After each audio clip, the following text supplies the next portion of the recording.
বাংলাদেশে 5টি ছাত্র সংসদ নির্বাচন ইতিমধ্যে অনুষ্ঠিত হয়েছে। ডাকসু, জাকসু, চাকসু, রাকসু, জকসু। এই ছাত্র সংসদ নির্বাচনে কারা নির্বাচিত হয়েছে?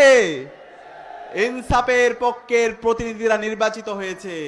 এই ইনসাফের পক্ষের প্রতিনিধিরা গত 1.5 বছর ধরে দেখিয়েছে কিভাবে জুলাইকে ধারণ করতে হয়, কিভাবে শহীদদের আকাঙ্ক্ষার কথা বলতে হয়, কিভাবে দিল্লির তাবেদারদের বিরুদ্ধে কথা বলতে হয়, কিভাবে আগ্রাসনের বিরুদ্ধে কথা বলতে হয়, কিভাবে ইনসাফের পক্ষে কথা বলতে হয়, কিভাবে এই বাংলাদেশের মাফিয়া তন্ত্রের বিরুদ্ধে কথা বলতে হয়, কিভাবে পরিবারতন্ত্রের বিরুদ্ধে কথা বলতে হয়।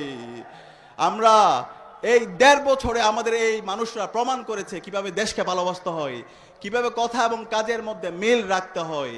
কিন্তু আমরা আজকে দেখতে পেয়েছি 1.5 বছর জুড়ে পরে একজন নেতা এসেছেন, নেতা আসার পরে তার বিভিন্ন ধরনের পরিকল্পনার কথা বলছেন।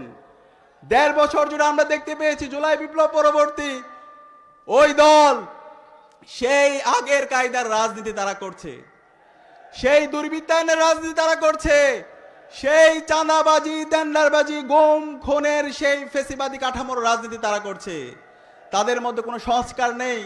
যেই সংস্কার করার জন্য জুলাই বিপ্লবে শহীদদের জীবন দিয়েছে তার কোনো পরিবর্তন আমরা ওই দলের মধ্যে দেখতে পাই না। আমরা দেখতে পেয়েছি ওই দল নিজেদের মধ্যে অন্তর্কুণ্ডলে তারা ডাবল সেঞ্চুরি করেছে। যেই দল নিজেদের দলের নেতা কর্মীদেরকে অন্তর্কুণ্ডলে মেরে ফেলে সেই দলের হাতে কিভাবে একটা রাষ্ট্র নিরাপদ হতে পারে? সুতরাং আমরা অনুরোধ করব ওই দলের নেতৃবৃন্দকে, আপনারা এই গুন্ডাদেরকে সামলান। চাঁদাবাজি, টেন্ডারবাজি, রাজনীতি, মাফিয়া তন্ত্রের রাজনীতি 5 আগস্ট চ্যাপ্টার ক্লোজ হয়ে গেছে। সুতরাং ওই রাজনীতি চলবে না। ইতিমধ্যে ছাত্ররা জানিয়ে দিয়েছে তাদের অবস্থান। আপনাদের যে অবস্থান ছিল শহীদ জিয়া এবং বেগম জিয়া থাকতে আপনার দলের যে অবস্থান ছিল সেই অবস্থান আজকে আপনারা আপনাদের ভুল রাজনীতির কারণে আপনারা হারিয়ে ফেলেছেন।